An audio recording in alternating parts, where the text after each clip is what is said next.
അലീനയുടെ അമ്മായിച്ചൻ അലീനയോട് പറഞ്ഞു, മോളെ സംഭവാമി യുഗേ യുഗേ. എന്തായാലും അലീനയുടെ ജീവിതത്തിൽ നടന്നത് വിചിത്രമായ കാര്യങ്ങളാണ്. അലീനയുടെ മേലേക്ക് കിടക്കാം. മാഡം, എൻ്റെ പേര് അലീന, 25 വയസ്സുണ്ട്. എൻ്റെ വിവാഹം കഴിഞ്ഞിട്ട് 1 വർഷമാകുന്നു. ഭർത്താവ് IT മേഖലയിലാണ്. അദ്ദേഹം വളരെ ബിസിയായ ഒരാളാണ്. ഹൈദരാബാദിലാണ് ജോലി ചെയ്യുന്നത്. പക്ഷേ എനിക്ക് ഹൈദരാബാദിലേക്ക് പോകാൻ ഒട്ടും താല്പര്യമില്ല. ഞാനിവിടെ PSC കോച്ചിങ്ങിന് പഠിച്ചുകൊണ്ടിരിക്കുകയായിരുന്നു. പിന്നെ എൻ്റെ വീട്ടിൽ അമ്മയും അനിയനും മാത്രമേ ഉള്ളൂ. ഇടയ്ക്കൊക്കെ അവരെ പോയി ഒന്ന് ശ്രദ്ധിക്കണം. അതുകൊണ്ട് വിവാഹത്തിന് മുമ്പ് തന്നെ ഞാൻ പറഞ്ഞിരുന്നു, ഈ നാട് വിട്ട് ഞാൻ എവിടേക്ക് വരില്ലെന്ന്. അതെൻ്റെ ഭർത്താവ് അംഗീകരിച്ചത് കൊണ്ടാണ് ഞങ്ങളുടെ വിവാഹം നടന്നത്. ഞാൻ PSC കോച്ചിങ്ങിന് പോകുന്ന സമയത്ത് മിക്കവാറും വൈകുന്നേരം ഞാനാണ് വീട്ടിലേക്കുള്ള സാധനങ്ങളൊക്കെ വാങ്ങിക്കൊണ്ട് വരുന്നത്. അങ്ങനെ സൂപ്പർ മാർക്കറ്റിൽ നിൽക്കുമ്പോൾ അതീവ സുന്ദരനായ ഒരു മനുഷ്യൻ, പ്രായം കൂടിയ മനുഷ്യനാണ്. അയാൾ വന്ന് എൻ്റെ അടുത്ത്, മോളെ വീട് എവിടാ, പേരെന്താ എന്നൊക്കെ ചോദിച്ചു. ഞാൻ ഓർത്തു സൂപ്പർ മാർക്കറ്റിൻ്റെ ഓണർ വല്ലതുമായിരിക്കുമെന്നും. പക്ഷേ അതൊക്കെ ചോദിച്ചു കഴിഞ്ഞപ്പോഴാണ് എനിക്ക് മനസ്സിലായത് മകന് വേണ്ടി ആലോചിക്കാനാണെന്ന്. ഞാനൊന്നും മിണ്ടിയില്ല. എനിക്കാകെ ചമ്മലായിരുന്നു. എങ്കിലും സീരിയസ് ആയിട്ട് ചോദിച്ചപ്പോൾ ഞാൻ പറഞ്ഞു, ഇവിടെയാണ് എൻ്റെ വീട്, വീട്ടിൽ വന്ന് അന്വേഷിക്കാൻ. അങ്ങനെ അമ്മായിച്ചനാണ് ആദ്യം എന്നെ പെണ്ണ് കാണാൻ വന്നത്. എനിക്ക് ചമ്മലായിരുന്നു. മൊബൈലിലാണ് ഭർത്താവിൻ്റെ ഫോട്ടോ കാണിച്ചത്. കണ്ടപ്പോഴേ അമ്മായിച്ചനേക്കാൾ സുന്ദരനാണല്ലോ എന്ന് ഞാൻ ഓർത്തു. എന്നാലും നേരിൽ കണ്ടു കഴിഞ്ഞപ്പോഴേക്കും ചെറുപ്പത്തിൽ അമ്മായിച്ചൻ തന്നെയാണ് നല്ല സുന്ദരൻ എനിക്ക് മനസ്സിലായി. നല്ല സൗന്ദര്യമുള്ള ആൾക്കാർ അടങ്ങുന്നൊരു ഫാമിലിയാണ് അവരുടേത്. പെങ്ങൾക്കാണെങ്കിൽ സൗന്ദര്യമുണ്ട്, അമ്മായിമ്മയ്ക്കാണെങ്കിലും നല്ല ഗ്ലാമർ. അങ്ങനെ സൗന്ദര്യമുള്ളൊരു കുടുംബമായി കഴിഞ്ഞപ്പോഴേക്കും എൻ്റെ അമ്മയ്ക്കും ബാക്കിയുള്ള ബന്ധുക്കൾക്കും ഒക്കെ ഉത്സാഹമായി. അങ്ങനെ വലിയ ഡിമാൻഡുകളൊന്നുമില്ലാതാണ് കല്യാണം നടന്നത്. എനിക്കായിരുന്നു ഡിമാൻഡ്. എൻ്റെ എല്ലാ ഡിമാൻഡും അമ്മായിച്ചനും അവരുടെ വീട്ടുകാരും ഭർത്താവും ഒക്കെ അംഗീകരിച്ചു. അമ്മായിമ്മ നല്ല ചെറുപ്പക്കാർ തന്നെയാണ്. പക്ഷേ കാലിനൊരു ആക്സിഡൻ്റ് ആയിട്ട് ചെറിയ കുഴപ്പങ്ങളൊക്കെ ഉണ്ട്. ജോലിക്കാരുണ്ട്. എന്നാലും ഞാൻ ചെന്നപ്പോൾ മുതൽ അടുക്കളയിൽ കയറും. എനിക്ക് പാചകമൊക്കെ നന്നായി അറിയാം. 2 പേർക്കും നല്ല വിഭവങ്ങൾ ഞാൻ ഉണ്ടാക്കി കൊടുത്തു. അതുകൊണ്ട് തന്നെ എന്നോട് വലിയ കാര്യമാണ്. ഭർത്താവ് എല്ലാ മാസവും വരും. 4-5 ദിവസമാണ് വരുന്നത്. ഫ്ലൈറ്റിന് വരും, ഫ്ലൈറ്റിന് തിരിച്ചു പോകും. അങ്ങനെയാണ്. പിന്നെ എന്നെ രാവിലെ അമ്മായിച്ചനാണ് ബ്രേക്ക്ഫാസ്റ്റ് കഴിച്ച ശേഷം PSC കോച്ചിങ്ങിന് കൊണ്ടുവിടുന്നത്. പിന്നെ ചിലപ്പോൾ ഉച്ചയാകുമ്പോൾ ഞാൻ വിളിക്കും, അച്ഛാ ഇങ്ങോട്ടൊന്ന് വരണേ, ഇന്ന് ഉച്ച വരെയുള്ള ക്ലാസ്. അപ്പോൾ അച്ഛൻ വരും. അച്ഛന് ചെറിയ ബിസിനസ്സൊക്കെ ഉണ്ട്. പക്ഷെ നോക്കി നടത്താൻ മറ്റാളുകളുള്ളതുകൊണ്ട് പുള്ളി മിക്കവാറും ഫ്രീ ആണ്. എന്നെ കൊണ്ടുവരികയും കൊണ്ടുപോവുകയൊക്കെ ചെയ്യുന്നത് അദ്ദേഹമായതുകൊണ്ട് എപ്പോഴും അദ്ദേഹത്തിൻ്റെ കൂടെയല്ലേ ഞാൻ. ഭർത്താവിനേക്കാൾ കൂടുതൽ ഞാൻ നേരം ചിലവിടുന്നത് അമ്മായിപ്പനുമായല്ലേ. അതുകൊണ്ട് ഞങ്ങൾ കട്ടച്ചങ്കുകളാണ്. എൻ്റെ ഭർത്താവും അത് പറഞ്ഞ് കളിയാക്കി ചിരിക്കും. ഇതിനിടയ്ക്ക് ഒരു സംഭവം നടന്നു. ഞാൻ PSC കോച്ചിങ് ക്ലാസ്സിൽ നിന്ന് ഇറങ്ങിയിട്ട് അച്ഛനെ വിളിച്ചു. അച്ഛൻ ചുറ്റുവട്ടത്ത് തന്നെ കാണും ആ സമയത്ത്, എനിക്ക് ഉറപ്പാണ്. അങ്ങനെ വിളിച്ചപ്പോഴേക്കും അച്ഛൻ കാറുമായി വന്നു. ഞാൻ കാറിൽ കയറാൻ തുടങ്ങി കഴിഞ്ഞപ്പോഴേക്കും ഒരു 10-40 വയസ്സ് തോന്നിക്കുന്ന നല്ല വെളുത്ത് തുടുത്ത് പ്രൗഢയായ ഒരു സ്ത്രീ ഞങ്ങളുടെ കാറിനടുത്തേക്ക് വന്നു. ഞാൻ അവരെ ഇങ്ങനെ നോക്കി. അവരെന്നെ കണ്ട് പുച്ഛിച്ച് ചിരിക്കുന്ന പോലെയാണ് എനിക്ക് തോന്നിയത്. ഞാൻ ഓർത്തു അച്ഛൻ്റെ പരിചയക്കാരായിരിക്കുമെന്ന്. എന്തായാലും അച്ഛനെ അവർ പെട്ടെന്ന് അപ്പുറത്തെ സൈഡിൽ ചെന്ന് കണ്ടു. എന്നിട്ട് ചോദിക്കുകയാണ്, ഇപ്പോൾ ഇവളെയും കൊണ്ടാണ് നടക്കുന്നത്, ഞങ്ങളെയൊന്നും മൈൻഡില്ലേന്ന്. ഞാനെപ്പോഴേക്കും കാറിനകത്ത് കയറിയിരുന്നു. ഞാൻ ആകെ കൂടി വല്ലാതായിപ്പോയി. അമ്മായിച്ചൻ എന്നെ നോക്കി. ഞാൻ ശരിക്കും ഞെട്ടിയിരിക്കുകയാണെന്ന് പുള്ളിക്കാരന് മനസ്സിലായി. അപ്പോൾ അമ്മായിച്ചൻ പറഞ്ഞു, എടീ ആവശ്യമില്ലാത്ത ഓരോ കാര്യങ്ങളുമായിട്ട് നീ എൻ്റെ പുറകെ വെറുതെ നടക്കരുതെന്ന്. അപ്പോഴേക്കും അവർ പുറത്ത് പറയാൻ കൊള്ളാത്ത ഭാഷയിൽ എന്തൊക്കെയോ പറയാൻ തുടങ്ങി. തനിക്കിപ്പം മരുമകളെ കിട്ടിക്കഴിഞ്ഞപ്പോഴേക്കും അവളെ എഴുന്നള്ളിച്ചുകൊണ്ട് അങ്ങോട്ടും ഇങ്ങോട്ടും നടക്കുകയാണ്. രാവിലെ വരുന്നു, വൈകിട്ട് വരുന്നു, പോകുന്നു, ഇറങ്ങുന്നു, കയറുന്നു. ഇതൊക്കെ ഞാൻ കണ്ടില്ലെന്ന് കരുതരുത്. എന്നെ പൊട്ടിയാക്കാൻ നിങ്ങൾ ശ്രമിക്കരുത്. മരുമകളെ എല്ലാ ദിവസവും കെട്ടി എഴുന്നള്ളിച്ച് നടക്കാൻ വേണ്ടി യാതൊരു മടിയുമില്ല. ഇതിനായിരിക്കും മകനെ കൊണ്ട് ധൃതി പിടിപ്പിച്ച് നല്ല സുന്ദരിയായ ഒരു പെണ്ണിനെ കല്യാണം കഴിപ്പിച്ചത്. പ്രായം കൂടുന്തോറും കിളവന്മാർക്ക് ചെറുപ്പക്കാരുകളാണല്ലോ ഇഷ്ടം എന്ന് പറഞ്ഞു. ഇതൊക്കെ കേട്ട് അമ്മായിച്ചൻ അങ്ങോട്ടും ഇങ്ങോട്ടും നോക്കുന്നുണ്ട്. കാര്യം തെരുവാണ്. ആളുകൾ കേട്ട് കഴിഞ്ഞാൽ വലിയ പ്രശ്നമാകും. എനിക്കപ്പോഴേ മനസ്സിലായി ഇത് അമ്മായിച്ചൻ്റെ വേറെ എന്തോ സെറ്റപ്പാണെന്ന്. എന്തായാലും 10 മിനിറ്റോളം അവർ തർക്കിക്കുന്നുണ്ടായിരുന്നു. അതിനിടയ്ക്ക് അവർ എന്നെയും നോക്കിയിട്ട് പറയുകയാണ്, ഓ മായാമോഹിനി വന്നേ പിന്നെ കിളവന് വല്ലാത്തിളക്കമാണെന്ന്. ഞാൻ പെട്ടെന്ന് ഷൗട്ട് ചെയ്തു, അച്ഛാ ഇതാരാണ്? എൻ്റെ ഒരു സുഹൃത്താ മോളെ. സുഹൃത്താണോ ഇങ്ങനെ നടുറോഡിൽ നിന്ന് വൃത്തികെട്ട ഭാഷയിൽ ഓരോന്ന് സംസാരിക്കുന്നത്? ഇവർക്ക് സംസ്കാരമില്ലോ എന്ന് പറഞ്ഞു. അപ്പോഴേക്കും അവർ എന്നെ എന്തൊക്കെയോ പറഞ്ഞിട്ട് കടുത്ത ചില ഭാഷകളും പറഞ്ഞു. ആഹാ, ഇത്രയും നാളും കുലീനയായ ഒരു മരുമകളായി ഞാൻ ഇരിക്കുകയായിരുന്നു. എൻ്റെ ഉള്ളിലും നാട്ടുംപുറത്ത് സ്വാർത്ഥ കാര്യമുണ്ട്. ഒരു നഗരത്തിലെ സ്ത്രീയുടെ സ്വഭാവം എൻ്റെ ഉള്ളിലുണ്ട്. എനിക്ക് സഹിക്കാവുന്നതിലും അപ്പുറത്തായി ഭാ എന്ന് പറഞ്ഞ് ഞാൻ ഒറ്റ ആട്ട് കൊടുത്തു. അത് കഴിഞ്ഞ് എൻ്റെ വായിന്ന് വന്നത് എനിക്ക് തന്നെ അറിയില്ല. എന്തൊക്കെ ഞാൻ പറഞ്ഞെന്ന് എനിക്ക് യാതൊരു പിടിയില്ല. എൻ്റെ അമ്മയുടെ അമ്മയെ ഞാൻ മനസ്സാങ്ങ് സ്നേഹിച്ച് ഓർത്തെടുത്തു. കാര്യം പുള്ളിക്കാരി തുടങ്ങിക്കഴിഞ്ഞാൽ പിന്നെ പൂരപ്പാട്ടാണ്, നിർത്തുകയില്ല. എന്തായാലും ആ അമ്മമ്മയുടെ കൊച്ചുമോളല്ലേ ഞാൻ. 5 മിനിറ്റ് കൊണ്ട് പത്തി മടക്കി അവർ അങ്ങ് ഉൾവലിഞ്ഞു. അച്ഛൻ കാറെടുക്കുകയും ചെയ്തു. ഇത്തിരി മുന്നോട്ട് പോയി കഴിഞ്ഞപ്പോഴേക്കും അച്ഛൻ മൂക്കത്ത് വിരൽ വെച്ചുകൊണ്ട് പറഞ്ഞു, മോളെ, നിന്നെപ്പറ്റി ഞാൻ ഇങ്ങനെയൊന്നും വിചാരിച്ചില്ല. നീ എന്നെ അത്ഭുതപ്പെടുത്തി കളഞ്ഞു. അച്ഛാ, ആവശ്യമില്ലാത്ത ഓരോ കാര്യങ്ങൾ ചെയ്തു കൂട്ടിയിട്ട് വെള്ളവളുടെ വായിന്ന് എനിക്ക് തെറിവിളി കേൾക്കേണ്ടി വന്നു. ഞാൻ എന്ത് ചെയ്തു? അച്ഛൻ്റെ കാമുകയുടെ കയ്യിൽ നിന്നും എനിക്ക് തെറിവിളി കേൾക്കേണ്ട യാതൊരു കാര്യമില്ല. അത് അച്ഛൻ തുടങ്ങിയപ്പോഴേ മുളയിലെ നിർത്തണമായിരുന്നു. അച്ഛൻ അത് കേട്ട് രസിച്ചുകൊണ്ടിരുന്നു. അപ്പം അച്ഛൻ പറഞ്ഞു, മോളെ, ഞാൻ രസിച്ചുകൊണ്ടിരുന്നല്ല, എനിക്ക് അവളെ പേടിയാ. പേടിയാണെങ്കിൽ അവരുമായിട്ട് ഇങ്ങനെയുള്ള റിലേഷൻ എങ്ങനെ സ്ഥാപിച്ചു വച്ചാ എന്ന് ചോദിച്ചു. അത് പിന്നെ അവൾ ഇങ്ങോട്ട് വന്നതാണ്. അവളുടെ കൈയും കലാശമൊക്കെ കണ്ടു കഴിഞ്ഞപ്പോഴേക്കും ഞാൻ അങ്ങ് മയങ്ങി. പണ്ട് എൻ്റെ ഭാര്യയ്ക്ക് വയ്യാതായിരുന്നല്ലോ, ആക്സിഡൻറ്റ് പറ്റി കുറേ നാൾ. ആ സമയത്ത് അവൾക്ക് എന്നോട് സ്നേഹമുണ്ടെങ്കിൽ പോലും ഭാര്യാഭർത്തൃ ബന്ധത്തിലെ പല കാര്യങ്ങളും അവിടെ നടന്നിരുന്നില്ല മോളെ. ഞാനാണെങ്കിൽ എൻ്റെ ഭാര്യയുമായി അതീവ അടുപ്പത്തിലായിരുന്നു.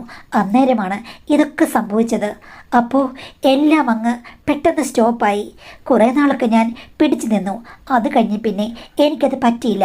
ആ സമയത്താണ് നിന്നെ ഞാൻ കണ്ടുമുട്ടിയ സൂപ്പർ മാർക്കറ്റിലെ അവിടെ വെച്ച് അവളെയും കണ്ടുമുട്ടിയത്. അവരെന്നോട് ഇങ്ങോട്ട് വന്ന് സംസാരിക്കുകയായിരുന്നു. ഭർത്താവ് മരിച്ചു പോയതാണെന്നും മകൻ വിദേശത്താണെന്നും ഒക്കെ പറഞ്ഞ് പലപ്പോഴും സൗഹൃദം സ്ഥാപിക്കാൻ വന്നു. ആ കെണിയിൽ ഞാൻ അറിയാതെ വീണു പോകുകയായിരുന്നു. അതുമാത്രമല്ല, എനിക്ക് ആവശ്യമുണ്ടായിരുന്നു. അവൾ തനിയാണല്ലോ താമസിക്കുന്നത്. അങ്ങനെ ഞാൻ ഇടയ്ക്കിടയ്ക്ക് വീട്ടിൽ പോകുമായിരുന്നു. പിന്നെ പതിയെ പതിയെ ആ ബന്ധം കുറച്ചുകൂടെ വളർന്നു. പക്ഷേ ഈയിടെയായിട്ട് എൻ്റെ വൈഫും ഞാനുമായി നല്ല ടേംസിലാണ്. ഞാനെപ്പോൾ അവളുമായുള്ള ബന്ധത്തിൽ നിന്ന് കുറച്ച് പിന്മാറാൻ തീരുമാനിച്ചു. നിങ്ങളുടെ കല്യാണം നടക്കുന്നതിന് 6 മാസം മുമ്പ് മുതലേ ഞാൻ പല കാരണങ്ങൾ കൊണ്ട് ഒഴിഞ്ഞു മാറി നടക്കുകയായിരുന്നു. അധികം അവൾക്ക് ഞാൻ സംസാരിക്കാനുള്ള അവസരം കൊടുത്തിട്ടില്ല. ഇപ്പോഴാണ് കണ്ടത്. അതുകൊണ്ടാണ് അവൾ ബഹളമുണ്ടാക്കുന്നത്. അപ്പോൾ ഞാൻ പറഞ്ഞു, എങ്കിലും അവരെ കുറ്റം പറയാൻ പറ്റില്ല. കാര്യം നിങ്ങൾക്ക് 2 പേർക്കും ആവശ്യമുള്ള സമയത്ത് ഒന്നു ചേർന്നു. ഒരു ബന്ധം തുടങ്ങുമ്പോഴും അത് അവസാനിപ്പിക്കുമ്പോഴും വ്യക്തമായ ധാരണ വേണം അച്ഛാ. പറഞ്ഞിട്ട് വേണ്ടേ അത് തുടങ്ങാൻ, പറഞ്ഞിട്ട് വേണ്ടേ അത് അവസാനിപ്പിക്കാൻ. അച്ഛൻ പിന്മാറുകയാണെന്നുണ്ടെങ്കിൽ അവരോട് പറയണം, എൻ്റെ സിറ്റുവേഷൻ ഇങ്ങനെയാണ്, ഇത് തുടരാൻ പറ്റില്ല, അതുകൊണ്ട് ഞാൻ പിന്മാറുന്നു പറഞ്ഞിട്ട് വേണമായിരുന്നു. അല്ലാതെ അവരെ കാണുമ്പോൾ പേടിച്ച് മാറി നടക്കുന്നത് ഒട്ടും ശരിയല്ല. അവർ അച്ഛനെതിരെ എന്തെങ്കിലും നടപടിക്രമങ്ങളിലേക്ക് പോയി കഴിഞ്ഞാൽ, അല്ലെങ്കിൽ അച്ഛനെ അപമാനപ്പെടുത്താൻ ശ്രമിച്ചു കഴിഞ്ഞാൽ അച്ഛന് നാണക്കേടല്ലേ വരികയുള്ളൂ. അച്ഛൻ്റെ മകന് പറഞ്ഞാലോ ഭാര്യ പറഞ്ഞാലോ. മോളെ, നീ പറഞ്ഞത് അക്ഷരം പ്രതി ശരിയാണ്. പക്ഷേ എനിക്ക് 2 വീക്ക്നെസ് ഉണ്ട്. ഒന്ന്, സമൂഹത്തെ എനിക്ക് നല്ല പേടിയുണ്ട്, വീട്ടുകാരെയും പേടിയുണ്ട്. അതുകൊണ്ട് ഞാൻ അവളോട് പ്രതികരിച്ചില്ല. രണ്ടാമത്തെ കാര്യം എന്ന് പറയുമ്പോഴേക്കും എനിക്ക് അനാവശ്യമായ ചില മോഹങ്ങളുണ്ട്. അടക്കി നിർത്താൻ പറ്റില്ല. എനിക്ക് പ്രായമുണ്ടെന്ന് നീ പറയുമായിരിക്കും. എങ്കിലും ഇപ്പോഴും എൻ്റെ ഉള്ളിൽ ഒരു 18കാരനാണ്, അല്ലെങ്കിൽ 25കാരൻ. അതിൽ കൂടുതൽ മുന്നോട്ടും പിന്നോട്ടും പോകാത്ത ഒരു മനസ്സും ശരീരവുമാണ് എനിക്കുള്ളത്. അതിൻ്റെതായ പ്രശ്നങ്ങൾ എപ്പോഴും എനിക്കുണ്ട്. ഞാൻ പണ്ടേ ഇത്തിരി ഓവർ ആക്റ്റീവാ മോളെ. അപ്പോൾ അച്ഛന് പണ്ട് മുതലേ ചുറ്റിക്കളികൾ ഉണ്ടെന്നർത്ഥം. അതല്ല മോളെ, വിവാഹത്തിന് മുമ്പ് അങ്ങനെയുള്ള ചില കാര്യങ്ങളുണ്ടായിരുന്നു. വിവാഹം കഴിഞ്ഞപ്പോൾ ഞാൻ ഒതുങ്ങി. അതെന്താ അച്ഛൻ ഒതുങ്ങിയത്? അല്ല, എനിക്ക് വളരെ താല്പര്യമുള്ളൊരു സ്ത്രീയാണ് ഞാൻ കല്യാണം കഴിച്ചത്. നിൻ്റെ അമ്മായിമ്മ മികച്ചൊരു സുന്ദരിയല്ലേ. അപ്പം അവളെ ചുറ്റിപ്പറ്റി ഇങ്ങനെ നടക്കുകയായിരുന്നു. പിന്നീട് അവൾക്ക് ആ ഒരു പ്രശ്നം വന്നപ്പോഴാണ് മോളെ എൻ്റെ മനസ്സ് ആകെ ഒന്ന് പതറിപ്പോയത്. അത് കൊള്ളാം. പാർട്ട്ണർക്ക് ഒരു പ്രശ്നം വന്നു കഴിഞ്ഞപ്പോഴേക്കും അച്ഛൻ ഇങ്ങനെ വഴിവിട്ട് സഞ്ചരിക്കാൻ തുടങ്ങി. അതെന്തൊരു സ്നേഹമാച്ചാ. എടി, ഞാൻ പറഞ്ഞില്ലേ, സ്നേഹമൊക്കെ എൻ്റെ ഉള്ളിലുണ്ട്. പക്ഷേ എൻ്റെ മനസ്സ് വർക്കൗട്ടാകുന്നത് വേറൊരു രീതിയിലാണ്. എന്തായാലും എൻ്റെ പൊന്നുമോളെ, നിൻ്റെ പൂരപ്പാട്ട് കേട്ട് ഞാൻ ശരിക്കും ഞെട്ടിപ്പോടി. ഇത്രയൊക്കെ നിനക്കറിയാമായിരുന്നു? ഞാൻ പറഞ്ഞു, ഇത് മാത്രമല്ല, ഇതിലും കൂടുതൽ എനിക്കറിയാം. എൻ്റെ അമ്മമ്മ അവർ ഇതിൽ PhD എടുത്തതാണ്. സത്യം പറഞ്ഞാൽ ഞാൻ അന്നേരം വിറക്കുകയായിരുന്നു.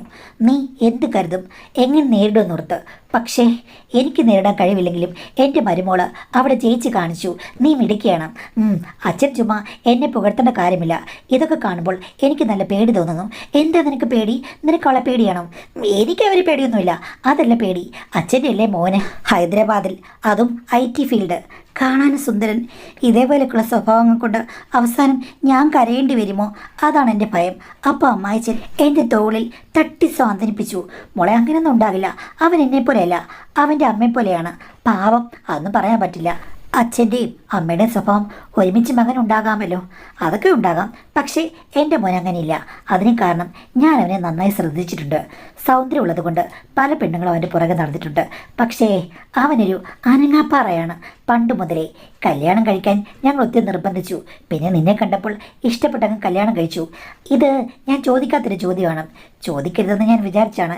എന്നാലും ഒരു ക്യൂരിയോസിറ്റി കൊണ്ട് ഞാനങ്ങ് ചോദിക്കുകയാണ്. എന്തായാലും ഞാൻ കുഴപ്പക്കാരനാണെന്ന് എനിക്ക് മനസ്സിലായി. ഇനിയിപ്പം നമ്മൾ തമ്മിൽ ഒരു അണ്ടർസ്റ്റാൻഡിങ് ഉണ്ടായെങ്കിലേ ശരിയാകുള്ളൂ. എന്താ ചോദിക്കാനുള്ളത്? അല്ലടി, ശരിക്കും അവൻ ഓക്കെ ആണോ? എൻ്റെയൊക്കെ ആ ഒരു റേഞ്ചിലേക്ക് അവൻ വരുമോ? അതിന് അച്ഛൻ്റെ റേഞ്ച് എന്താണെന്ന് ഞാൻ എങ്ങനെ അറിയും? എൻ്റെ ഭർത്താവിൻ്റെ റേഞ്ച് എനിക്കൊരു കുഴപ്പമില്ല, ഞാൻ കംഫർട്ടബിളാണ് എന്ന് പറഞ്ഞപ്പം എനിക്കത് കേട്ടാൽ മതി. എന്തായാലും അവന് പറ്റിയ ഒരാളാണല്ലോ കിട്ടിയത്, ചക്കിക്കൊത്ത ചങ്കരൻ. അതുകൊണ്ട് പ്രശ്നമില്ല. എന്നാലും എനിക്ക് ചെറിയ ഡൗട്ട് ഇല്ലാതില്ല. അച്ഛനെന്താ ഡൗട്ട്? അല്ല, നീ ഇപ്പം ആ സ്ത്രീയെ ഓടിച്ചു. അതിന് മാത്രം ധൈര്യമുള്ള, അതിന് മാത്രം എനർജിയുള്ള നീ എങ്ങനെയാണ് എൻ്റെ മോൻ ഓക്കെ ആണെന്ന് പറഞ്ഞത്? അപ്പം അച്ഛൻ പറഞ്ഞത് അച്ഛൻ്റെ മോനെ ഒട്ടും എനർജി ഇല്ലെന്നാണോ? അതല്ലടി, അവൻ്റെ പഴയ ചില കാര്യങ്ങളൊക്കെ കേൾക്കുമ്പോൾ കാണുമ്പോൾ അങ്ങനെ അങ്ങ് തോന്നുന്നു. പഴയ എന്ത് കാര്യങ്ങൾ? അല്ല, അടുത്ത കാലത്താണ്, 5 വർഷത്തിന് മുമ്പാണ് അവൻ്റെ കുഞ്ഞമ്മയുടെ മോന്. ആ ചെക്കൻ IT-യിലങ്ങോട്ട് തന്നെയാണ്. പക്ഷേ എന്ന് രാത്രിയാകുമ്പോഴേക്കും ലാപ്ടോപ്പ് തുറന്ന് വെച്ചിട്ട് വീഡിയോ ഒക്കെ കണ്ടിട്ട് ചെക്കൻ എന്തോ കൈക്കറികളൊക്കെയാണ്, അതിനങ്ങ് അഡിക്റ്റാണ്. കൊച്ചു പയ്യനാണ്, ജസ്റ്റ് ജോലിയിലേക്ക് കയറിയിട്ടേ ഉള്ളൂ. വീഡിയോ കണ്ട് ചെക്കൻ അതിന് അഡിക്റ്റായി. അതുമാത്രമല്ല, ഒരു വട്ടം അവൻ്റെ അമ്മ അത് കാണുകയും ചെയ്തു. അപ്പോൾ സ്വന്തം ചേച്ചിയോട് വന്ന് ഈ കാര്യങ്ങളൊക്കെ പറഞ്ഞു.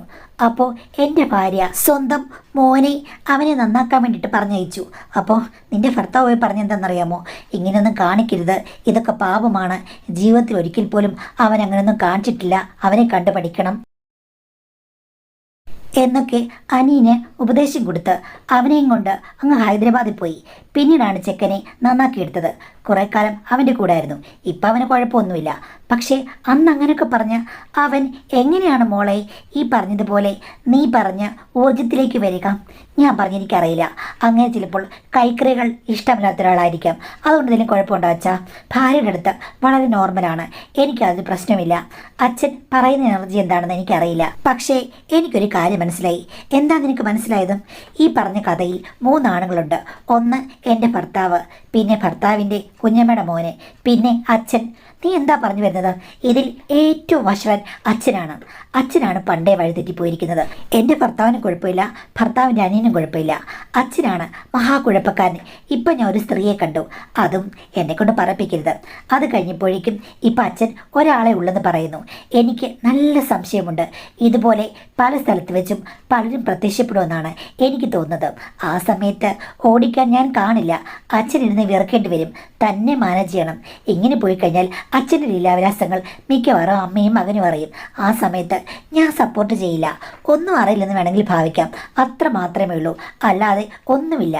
പിന്നെ അവർ പറഞ്ഞത് മരുമകളെ കണ്ടപ്പോഴേ അച്ഛൻ അവരെ മറന്നു എന്നാണ്. അപ്പോൾ അവരെന്തുകൊണ്ട് അങ്ങനെ പറഞ്ഞു? ചെറുപ്പക്കാരികളെയാണ് അച്ഛൻ ഇഷ്ടം എന്നും അവർ കൂട്ടിച്ചേർത്തു. അതിനർത്ഥം അവിടെ എന്തൊക്കെയോ സംഭവങ്ങൾ വേറെ ഉണ്ടായിട്ടുണ്ട്. ചെറുപ്പക്കാരികളായുള്ള ആരുമായിട്ടോ അച്ഛൻ ഇങ്ങനെയുള്ള പ്രശ്നങ്ങൾ ഉണ്ടാക്കിയിട്ടുണ്ട്. അത് ആ സ്ത്രീക്ക് അറിയുകയും ചെയ്യാം. അതാണെന്ന് എനിക്കുറപ്പാണ് എന്ന് പറഞ്ഞു കഴിഞ്ഞപ്പോഴേക്കും അച്ഛൻ്റെ തല താഴ്ന്നു. സത്യം പറഞ്ഞു അച്ഛാ, അച്ഛൻ്റെ കാര്യങ്ങളെല്ലാം കവടി നിർത്തി ഞാൻ പറയും എന്ന് പറഞ്ഞപ്പോഴേക്കും അച്ഛൻ എന്നോട് പറഞ്ഞു, നീ എന്നെ ഇങ്ങനെ കിള്ളി ചോദിക്കരുത്. ഞാൻ ചോദിക്കും, അച്ഛൻ പറയണം. അത് പിന്നെ ഇവളുടെ വീട്ടിൽ ചില പെൺകുട്ടികളൊക്കെ വരാറുണ്ടായിരുന്നു. അവൾ അങ്ങനെയുള്ള കാര്യങ്ങൾക്കൊക്കെ നല്ല സപ്പോർട്ട് ചെയ്യുമായിരുന്നു. അപ്പം ഞാനും അവളും തമ്മിൽ നല്ലൊരു കൂട്ടായിരുന്നല്ലോ. അതുകൊണ്ട് തന്നെ അവൾ എന്നോട് പറഞ്ഞിട്ടുണ്ട്, സാരമില്ല, കുറച്ച് പൈസയൊക്കെ അവരെ സഹായിച്ചാൽ മതി, നിങ്ങൾക്കും ഇതിൽ കൂടിച്ചേരാമെന്ന്. അങ്ങനെ എനിക്ക് ചില അവസരങ്ങളൊക്കെ ഉണ്ടായിട്ടുണ്ട്, അനുഭവങ്ങൾ ഉണ്ടായിട്ടുണ്ട്. പിള്ളേരൊക്കെ ഇങ്ങനെ കോളേജിലൊക്കെ പഠിക്കുന്ന ആൾക്കാർ കുറച്ച് പൈസയ്ക്ക് വേണ്ടിയിട്ടൊക്കെ വരുന്ന രീതിയിലായിരുന്നു. ചുരുക്കം പറഞ്ഞാൽ അവരും അച്ഛനും കൂടെ അവിടെ നടത്തിയത് എന്താണെന്ന് ഞാൻ പച്ച മലയാളത്തിൽ പറയുന്നില്ല. അപ്പോൾ നിങ്ങൾ തമ്മിൽ ഒന്നിലധികം കണക്ഷൻസോ ഒന്നല്ലുള്ളത്, ഒത്തിരി കാര്യങ്ങളുമായി ചുറ്റപ്പെട്ടൊരു സൗഹൃദമാണ്. പെട്ടെന്ന് അതിൽ നിന്ന് മാറാൻ ഇതാണോ കാരണം? മകൻ കല്യാണം കഴിക്കുന്നു, ഭാര്യയോടുള്ള സ്നേഹം, ഇതാണോ അച്ഛാ കാര്യം? അതിൽ വേറെന്തോ രഹസ്യമില്ലേ? അച്ഛൻ എന്തൊക്കെയോ സത്യങ്ങൾ മറച്ചു വെക്കുന്നു. അത് എന്നോട് ഇനിയെങ്കിലും പറയൂ, അല്ലെങ്കിൽ നമുക്ക് രണ്ടുപേർക്കും കൂടെ പിണങ്ങേണ്ടി വരുമെന്ന് പറഞ്ഞു. അപ്പം അച്ഛനോട് പറഞ്ഞു, എടി എൻ്റെ മോനെ ഇടയ്ക്കിടയ്ക്ക് അവൾ കാണുമായിരുന്നു. അവനെ കണ്ടപ്പോഴില്ലേ ഭയങ്കര ഇഷ്ടം. അപ്പോൾ എന്നോട് പലതവണയായിട്ട് പറഞ്ഞു അവനെ വിളിച്ചോണ്ട് അവിടെ ചെല്ലാനും. ഞാനത് കേട്ട് ഞെട്ടിപ്പോയി. എന്നിട്ട് അച്ഛനെന്ത് മറുപടി പറഞ്ഞു? അത് ഞാൻ പറഞ്ഞു അത് പറ്റില്ല, ഒരിക്കലും നടക്കില്ലെന്ന് പറഞ്ഞു. പക്ഷേ അവനെ നോട്ടമിട്ടിരിക്കുകയായിരുന്നു അവൾ. അവൻ്റെ സൗന്ദര്യത്തിൽ അവൾക്ക് വലിയ അട്രാക്ഷൻ ഉണ്ടായിരുന്നു. എന്നോട് ഈ കാര്യങ്ങളിൽ പല സഹായ സഹകരണങ്ങളും അങ്ങോട്ടും ഇങ്ങോട്ടും ഉണ്ടായിരുന്നതുകൊണ്ട് ഇതാവശ്യപ്പെട്ടു. ഞാൻ പറഞ്ഞു പറ്റില്ലെന്ന്. അവൾ പറഞ്ഞ് വീട്ടിലേക്ക് ജസ്റ്റ് സൗഹൃദമാണ്, ആൻറ്റിയാണെന്നൊക്കെ പറഞ്ഞ് കൂട്ടിക്കൊണ്ട് ചെന്നാൽ മതിയെന്ന്. പക്ഷേ ഇവൻ്റെ സ്വഭാവം എനിക്കറിയാമല്ലോ, അതുകൊണ്ട് കൊണ്ടുപോയാലും വലിയ പ്രയോജനങ്ങളൊന്നും അവൾക്കുണ്ടാകാൻ പോകുന്നില്ല. അതുകൊണ്ട് ഞാൻ പറഞ്ഞു നടക്കില്ലെന്ന്. അപ്പോൾ അച്ഛൻ സ്വന്തം മകനാണ് എന്നുള്ള രീതിയിലൊന്നുമല്ല വരില്ല കൊണ്ടുവരില്ല എന്ന് പറഞ്ഞത്. അച്ഛൻ ഓർത്തത് ഓ മകൻ അത്ര ഊർജ്ജസ്വലൊന്നും അല്ലല്ലോ, പതിഞ്ഞ സ്വഭാവമല്ലല്ലോ, അവിടെ പോയി കഴിഞ്ഞ് കഴിഞ്ഞാലും പ്രത്യേകിച്ച് ഒന്നും നടക്കില്ല, അതുകൊണ്ടാണ് അച്ഛൻ കൊണ്ടുപോകില്ലെന്ന് പറഞ്ഞത്. അപ്പം അച്ഛനോട് പറഞ്ഞു കറക്റ്റ്, അവനെ കൊണ്ടുപോയിട്ട് യാതൊരു കാര്യമില്ല. അല്ലായിരുന്നെങ്കിൽ അവൻ ചെറുപ്പമല്ലേ, ഓക്കെ അവൻ്റെ സന്തോഷം എന്ന് ഞാൻ വിചാരിച്ചേനെ. പക്ഷെ നിന്റെ ഭർത്താവിനെ കൊണ്ട് പോയിട്ട് അവിടെ പ്രത്യേകിച്ചൊരു കാര്യമില്ല. അവനെ കൊണ്ട് ഞാൻ അവിടെ പരിചയപ്പെടുത്തി കഴിഞ്ഞു കഴിഞ്ഞാൽ അവിടെ ഒന്നും നടക്കാൻ പോകുന്നില്ല. പിറ്റേ ദിവസം അവൾ എന്നോട് വഴക്കുണ്ടാക്കുന്നേ ഉള്ളൂ. ഇപ്പം നടന്ന വഴക്ക് അന്ന് നടന്നേനി, അത്രയേ ഉള്ളൂ. എന്തായാലും അവളുടെ ആഗ്രഹങ്ങൾക്കൊന്നും എനിക്ക് കൂട്ടു നിൽക്കാൻ പറ്റില്ല. എൻ്റെ മോനെ സ്വഭാവം എനിക്കറിയാമല്ലോ, അതുകൊണ്ട് ഞാൻ മനഃപൂർവ്വം ആകുന്നതാണ്. അവളാണെങ്കിൽ എന്നെ ദിവസവും നിർബന്ധിക്കുകയായിരുന്നു. ആ സമയത്താണല്ലോ നിൻ്റെയും അവൻ്റെയൊക്കെ കല്യാണം കഴിഞ്ഞത്. അപ്പോൾ ഞാൻ മനഃപൂർവ്വം എൻ്റെ മോനെ കൊണ്ട് പെട്ടെന്ന് കല്യാണം കഴിപ്പിച്ച് അവനെ സെറ്റിലാക്കിയതാണ് എന്ന് വിചാരിച്ചാണ് അവൾക്ക് എന്നോട് കൂടുതൽ ദേഷ്യം. എൻ്റെ അച്ഛാ, പുറമേ കാണുന്നൊരു കഥയല്ലല്ലോ ഇതിലുള്ളത്. അച്ഛൻ ഈ വള്ളികളെല്ലാം എവിടെ നിന്നാണ് കൊണ്ടുവരുന്നത് എന്ന് ചോദിച്ചു. എന്ത് ചെയ്യാനാ മോളെ, ആവേശം കൊണ്ട് ഞാനങ്ങ് എടുത്തു ചാടുകയാണ്. ഞാനൊരു ആവേശകുമാരനാണ്. ഇത് നല്ല ആവേശമൊന്നുമല്ല. വേലി ചാടിയാലേ പശുവായാലും പോത്തായാലും കാളയാണെങ്കിലും എരുമയാണെങ്കിലും കണക്ക എന്ന് പറഞ്ഞു. ശരിയാ മോളെ, ഞാൻ തെറ്റുകാരനാണ്. എന്ത് ചെയ്യാനാ, എൻ്റെ ജനനമേ അങ്ങനെ ആയിപ്പോയി. എന്തായാലും നിനക്ക് ഞാൻ ഈ ശല്യമൊന്നും ഉണ്ടാക്കുന്നില്ല. ഒരു കാര്യം ചെയ്യേ, ഞാൻ നിനക്ക് ഒരു കാറ് വാങ്ങിച്ചു തരാം. നീ ഡ്രൈവിംഗ് പഠിച്ചിട്ട് രാവിലെയും വൈകിട്ടും അതിന് പോ. അല്ലെങ്കിൽ നിനക്കൊരു പുതിയ സ്കൂട്ടി എടുത്തു തരാം.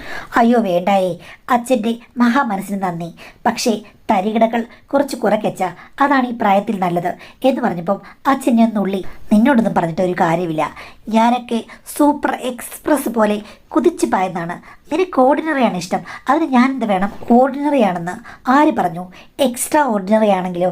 എടി എൻ്റെ മോനല്ലേ, എനിക്കറിയില്ലേ. അപ്പോൾ 10 ഗുണം 10 ഗുണം എന്ന് പറഞ്ഞത് എൻ്റെ ഭർത്താവിനില്ലേ? ഈ കാര്യത്തിൽ നിൻ്റെ ഭർത്താവിന് ഇല്ല. ഞാൻ ഒരു കാര്യം പറയാം, ഒരു 2 വർഷത്തിന് ശേഷം നീ എന്നോട് തന്നെ വന്ന് പറയും. എന്തായാലും നമ്മൾ ഇത്രയും തുറന്ന് പറയാൻ തുടങ്ങിയല്ലോ. അച്ഛാ, എനിക്ക് എങ്ങും എത്തുന്നില്ല, ഞാൻ മറുകര കാണുന്നില്ല, ഭർത്താവുമായിട്ടും എനിക്ക് പൊരുത്തപ്പെടാൻ പറ്റുന്നില്ല എന്നൊന്നും പറയരുത്. അന്നേരം കിണുങ്ങുക ചെയ്ത് കഴിഞ്ഞാൽ ഞാൻ സപ്പോർട്ട് ചെയ്യില്ല. ഇപ്പം പിന്നെ പുതുമോടിയായിട്ടും തുടക്കമല്ലേ, വള്ളം കൈവച്ചാണെങ്കിലും തുഴയാം. പക്ഷേ മോളെ, ഇത്തിരി അങ്ങോട്ട് പോയി കഴിഞ്ഞാലേ എഞ്ചിൻ വേണം, എങ്കിലേ കുതിച്ചു പായൂ. ഞാൻ പറഞ്ഞു ഇതൊന്നും അച്ഛൻ അറിയില്ലല്ലോ. എൻ്റെ ഭർത്താവും ഞാനും തമ്മിലുള്ള കാര്യങ്ങൾ ഞങ്ങൾ മാനേജ് ചെയ്തോളാം. അച്ഛൻ അതിലേക്ക് വരണ്ട. ഞാൻ എന്തായാലും ഒരു കംപ്ലൈൻറ്റ് പറയാൻ വരുന്നില്ല. അച്ഛൻ ഇങ്ങനെ കംപ്ലൈൻറ്റ് ഉണ്ടാക്കരുത്. മോനും അമ്മയും അറിഞ്ഞു കഴിഞ്ഞാൽ അച്ഛൻ്റെ ജീവിതം കട്ടപ്പോക. അത് അച്ഛൻ അറിയാമോ? ശരി മാഡം, മാഡത്തിൻ്റെ ഉത്തരവ് പോലെ എല്ലാം മാഡം രഹസ്യമായിട്ട് സൂക്ഷിക്കുമല്ലോ എന്ന് പറഞ്ഞു. തൽക്കാലം ഇനി ആ സ്ത്രീ വരികയാണെന്നുണ്ടെങ്കിൽ ശരിക്കും ഞാൻ തെരുവിൽ ഒരു താണ്ഡവം ആടുമെന്ന് പറഞ്ഞു. ഇനി അവൾ വരുമെന്ന് തോന്നുന്നില്ല. അവൾക്ക് മനസ്സിലായി അവളേക്കാൾ കെടികെട്ടിയ കേമിയാണ് നീ എന്ന്. ഞങ്ങൾ രണ്ടുപേരും കൂടി ഇങ്ങനെയൊക്കെ ഇത്രയും പറഞ്ഞ് ചിരിച്ചിട്ടാണ് വീട്ടിൽ വന്നത്. വീട്ടിൽ വന്ന ശേഷം വളരെ നോർമലായി ഞങ്ങൾ പെരുമാറുകയും ചെയ്തു. പക്ഷേ പിന്നീട് എൻ്റെ സ്വഭാവത്തിൽ അങ്ങ് മാറ്റമായി മാഡം. അച്ഛൻ എവിടെയെങ്കിലും നല്ല ശിമ്പള കുട്ടപ്പനായി ഒരുങ്ങി നിൽക്കുന്ന കാണുമ്പോഴേക്കും ഞാൻ അടുത്ത് ചെന്ന് അമ്മ കേൾക്കാതെ ചോദിക്കും, അച്ഛൻ ഇപ്പം എവിടെ പോവാ, എപ്പോൾ വരും എന്തിനു പോവാ? ആരെങ്കിലും കാണാൻ പോയണോ? മറ്റവളെ കാണുമോ എന്നൊക്കെ ചോദിക്കും. അപ്പം അച്ഛൻ പറയും, നിനക്ക് വേറെ പണിയൊന്നുമില്ലേ? നീ എന്തിനാണ് എൻ്റെ ഭാര്യയെ പോലെ പെരുമാറുന്നത്? നീ എൻ്റെ ഭാര്യയല്ല, മരുമകളാണെന്ന് പറഞ്ഞു. ഭാര്യയ്ക്കാണെങ്കിലും മരുമകൾക്കാണെങ്കിലും മകൾക്കാണെങ്കിലും മകനാണെങ്കിലും ചോദ്യം ചെയ്യാനുള്ള അവകാശമുണ്ട്, അധികാരമുണ്ടെന്ന് പറഞ്ഞു. നിന്റെ അധികാരം നിന്റെ കയ്യിലിരിക്കട്ടെ, എൻ്റെ അടുത്തേക്ക് വേണ്ട എന്ന് അച്ഛൻ പറഞ്ഞു. ഇത് പറഞ്ഞ് ഞങ്ങൾ രണ്ടുപേരും കൂടി അമ്മ കേൾക്കാതെ ഇടയ്ക്കിടയ്ക്ക് ഉടക്കുകൾ ഉണ്ടാക്കാറുണ്ട്. ചിലപ്പോൾ ഒത്തിരി താമസിച്ച് വന്നു കഴിഞ്ഞാൽ ഞാൻ ചോദിക്കും, ഇന്ന് എവിടെ പോയിരുന്നു? ദേ എന്താ ഷർട്ട് ചുളുങ്ങിയിരിക്കുന്നത് എന്നൊക്കെ ചോദിക്കുമ്പോഴേക്കും അച്ഛൻ എന്നോട് പറഞ്ഞു, ആ ഇന്ന് അവിടെ ഒരു കഥകളി ഉണ്ടായിരുന്നത് കാണാൻ പോയതാ എന്ന് പറഞ്ഞിട്ട് എന്നെ തിരിച്ച് പ്രകോപിപ്പിക്കും. അങ്ങനെയായി കഴിഞ്ഞപ്പോഴേക്കും ഞങ്ങൾ തമ്മിൽ സ്ഥിരം അങ്ങോട്ടും ഇങ്ങോട്ടും ഒരു സ്നേഹ വഴക്കായി മാഡം. ആ വഴക്കാണ് എന്നെ വേറെ ലോകത്തിലേക്ക് എത്തിച്ചത്. ഹസ്ബൻഡും ഞാനും തമ്മിൽ ഒരു പ്രശ്നങ്ങളുമില്ലാതെ വളരെ സ്മൂത്തായി പോവുകയാണ്. അതിനിടയ്ക്കാണ് ഒരു 2 മാസം മുമ്പാണ് എൻ്റെ അമ്മായിയമ്മ വൈകുന്നേരമായപ്പോൾ പറഞ്ഞു, എടി ഞാൻ അനിയത്തിയുടെ വീട്ടിൽ വരെ പോവുകയാണ്, അവളെ ഞാൻ അത്യാവശ്യമായിട്ട് വിളിച്ചു, അവൾക്ക് എങ്ങോട്ട് പോകണമെന്ന് പറഞ്ഞു. സഹായത്തിന് രമ്യ കാണും, പിന്നെ അച്ഛൻ എപ്പോഴാണ് വരുന്നതെന്ന് അറിയില്ല, രാത്രി താമസിച്ച് വരികയാണെങ്കിലും നീ വിളമ്പി കൊടുക്കണം എന്ന് പറഞ്ഞു. അതൊന്നും കുഴപ്പമില്ലെന്ന് പറഞ്ഞു. അപ്പോൾ രമ്യ എന്ന് പറയുമ്പോൾ ഞങ്ങളുടെ വീട്ടിൽ സഹായത്തിന് നിൽക്കുന്ന ചേച്ചിയാണ്. വൈകുന്നേരം ഒന്നും വരാറില്ല, നമ്മൾ വിളിക്കുകയാണെങ്കിൽ വരും. ചേച്ചി ഞാൻ തന്നെയുള്ളത് കൊണ്ട് വന്നു. പിന്നെ ഞാൻ ചേച്ചിയിൽ 10 മണിയായപ്പോൾ പറഞ്ഞു വിട്ടു, വീട്ടിലേക്ക് പോകാൻ ദൂരമുള്ളൂ, അച്ഛൻ ഇപ്പോൾ വിളിച്ചേട്ടോ, അരമണിക്കൂറിനുള്ളിൽ വരും, ചേച്ചി പോയിക്കോളാൻ പറഞ്ഞു. അവരെ രാത്രി മുഴുവൻ ഇവിടെ നിർത്തുന്നത് ശരിയല്ലോ. ചേച്ചി പോയി. അച്ഛനെ ഞാൻ വിളിച്ചപ്പോൾ അച്ഛൻ എടുത്തുമില്ല, എപ്പോഴാണ് അവരെന്ന് അറിയില്ലല്ലോ. എന്തായാലും 11 മണിയായപ്പോഴാണ് വന്നത്. വന്നപ്പോഴേ എനിക്ക് മനസ്സിലായി എന്തോ പാർട്ടി കഴിഞ്ഞ് വന്നതാണെന്നും. അമ്മ വിളിച്ചിട്ട് അച്ഛനെ കിട്ടിയില്ലായിരുന്നു. എന്നോട് ചോദിച്ചു അവൾ എന്ത് ചെയ്യുന്നു. ഞാൻ പറഞ്ഞു, അമ്മ ഇതേപോലെ പോയി. നീ തന്നെയുള്ളൂ? അല്ല, രമ്യ ചേച്ചി ഇവിടെ ഉണ്ടായിരുന്നു, ഇപ്പോഴാണ് പോയത്. അച്ഛൻ കഴിച്ചോ? ആ ഞാൻ പാർട്ടിയിൽ നിന്ന് കഴിച്ചു. ഞാൻ പറഞ്ഞു, പാർട്ടിയിൽ നിന്ന് കഴിച്ചിട്ട് വന്നാലും ഞാൻ വിളമ്പി തരുന്നത് കഴിക്കണമെന്ന് അമ്മ പറഞ്ഞിട്ടാണ് പോയത്, എനിക്ക് അതൊന്നും വേണ്ടാന്ന് പറഞ്ഞു. ഞാൻ ചോദിച്ചു, ഇന്ന് എവിടെയായിരുന്നു പാർട്ടി, എന്തായിരുന്നു അവിടെ നടന്നത് എന്നൊക്കെ ചോദിച്ചപ്പോൾ അച്ഛൻ പറഞ്ഞു, നീ എന്നെ ഭരിക്കാൻ വേണ്ടാന്ന്. ഞാൻ പറഞ്ഞു, ഭരിക്കും, എനിക്കറിയണമെന്ന്. അപ്പോഴേക്കും അച്ഛൻ പെട്ടെന്ന് എന്നോട് പറഞ്ഞു, നീ അതൊന്നും അറിയേണ്ട കാര്യമില്ലെന്ന്. ഞാൻ പറഞ്ഞു, എനിക്കറിയണമെന്ന്. അപ്പോൾ അറിയാത്തത് കൊണ്ടാണ് നിനക്ക് പ്രശ്നങ്ങൾ. പലതും അറിഞ്ഞു കഴിഞ്ഞാൽ നിൻ്റെ പ്രശ്നങ്ങൾ ഒക്കെ തീരും എന്ന് പറഞ്ഞ് എന്നോട് അടുത്ത് വന്നു. ഞാൻ പറഞ്ഞു അകന്ന് നിൽക്കാൻ. പക്ഷേ അദ്ദേഹം അടുത്ത് വന്ന് എന്നെ എടുത്തൊന്ന് കറക്കി. ഞാൻ അച്ഛാ ചുമ്മാ ഇരിക്കെ എന്ന് പറഞ്ഞെങ്കിലും അദ്ദേഹത്തിൻ്റെ കൈകൾ അടങ്ങിയിരുന്നില്ല. അവിടുത്തെ സോഫയിലേക്ക് ഞാൻ വീഴുകയായിരുന്നു. കൂട്ടത്തിൽ അദ്ദേഹവും വീണു. അത് കഴിഞ്ഞപ്പോൾ ഞാൻ അവിടുന്ന് കുതിറി മാറാൻ ശ്രമിച്ചു, പക്ഷേ നടന്നില്ല. മദ്യലഹരിയിലായിരുന്നതുകൊണ്ട് പൂങ്കാവനത്തിലെ പൂങ്കുളത്തിൽ മുഖം കഴുകി അദ്ദേഹം നിവർന്നെഴുന്നേറ്റപ്പോഴേക്കും ഞാനും ആ മാരി മഴയിൽ നനഞ്ഞുപോയി. എതിർക്കാനൊന്നും എനിക്ക് പറ്റിയില്ല. പിന്നീട് അവിടെ നടന്നത് ഏതോ പുരാണ കാലത്തെ യുദ്ധമായിരുന്നു എന്നെനിക്ക് തോന്നി. എനിക്ക് അതിൽ അത്യധികമായ ആഹ്ലാദം കണ്ടെത്താനും കഴിഞ്ഞു. അച്ഛൻ പറഞ്ഞ വ്യത്യാസങ്ങളും ഊർജ പ്രവാഹത്തിൻ്റെ പ്രശ്നങ്ങളും എനിക്കന്ന് മനസ്സിലായി. ഇത്രയും നാളും ഞാൻ ഓർഡിനറിയിലല്ല, ഏതോ ടയർ പോയ പഞ്ചറായ ഒരു വണ്ടിയിലാണ് പോയതെന്ന് മനസ്സിലായി. ഇതോടുകൂടി എൻ്റെ അണ്ടകടാഹം മുഴുവനും ചുറ്റിത്തിരിഞ്ഞ് ഞാൻ മറ്റൊരു മേഖലയിലേക്ക് വന്നു. അന്ന് മുതൽ ഇന്ന് വരെ ഇവിടെ ഭൂലോകയാത്രകളുമായി ഞങ്ങൾ മുന്നോട്ട് പോയിക്കൊണ്ടിരിക്കുകയാണ്. ഇത് എന്താകും എവിടെ ചെന്ന് അവസാനിക്കും എന്നെനിക്കറിയില്ല. ആദ്യം ഞാൻ ഓർക്കുകയായിരുന്നു അദ്ദേഹത്തെക്കുറിച്ച് ബാഡ് ഇംപ്രഷൻ ആണെങ്കിലും എങ്ങനെയാണ് ഞാൻ ബാഡ് ഇംപ്രഷൻ തോന്നിയ ഒരാളുടെ കയ്യിൽ പെട്ടുപോയതെന്ന് എനിക്കിപ്പോഴും മനസ്സിലാകുന്നില്ല. എന്തായാലും ഈ മേഖലയിൽ കുറച്ച് ബാഡായ ആളുകളാണ് ഏറ്റവും നല്ലത്. ഒന്നും അറിയാത്തവർ നമുക്ക് ഒന്നും അറിയാത്ത ഒരു ജീവിതമായിരിക്കും സമ്മാനിക്കുക. അനുഭവ സമ്പത്തുള്ളവർ വന്നെങ്കിൽ മാത്രമേ നമ്മുടെ ജീവിതം നന്നാവൂന്ന് എനിക്ക് മനസ്സിലായി മാഡം. എൻ്റെ ഈ അനുഭവം വായിക്കുമോ എന്നാണ് ചോദിച്ചിട്ടുള്ളത്. തീർച്ചയായിട്ടും ഞാൻ വായിച്ചു. പ്രത്യേകിച്ചുള്ളൊരു ഉപദേശം എന്ന് പറയുമ്പോഴേക്കും അവനവൻ്റെ ജീവിതം മതിമറന്ന് മുന്നോട്ട് കൊണ്ടുപോകുന്നതിനിടയിൽ കാര്യങ്ങൾ മാനേജ് ചെയ്യാനുള്ള പാകപ്പിഴകൾ ഉണ്ടാകരുത്. ഉണ്ടായിക്കഴിഞ്ഞു കഴിഞ്ഞാൽ ആരും നിങ്ങളെ രക്ഷിക്കാൻ കാണില്ല എന്ന് മാത്രമേ എനിക്ക് ചെറിയൊരു ഉപദേശം തരാനുള്ളൂ. അല്ലാതെ ഇതിനെയൊന്നും ഞാൻ അനുകൂലിക്കുകയോ പ്രതികൂലിക്കുകയോ ഒന്നും ചെയ്യുന്നില്ല. നിങ്ങളുടെ ഇഷ്ടം.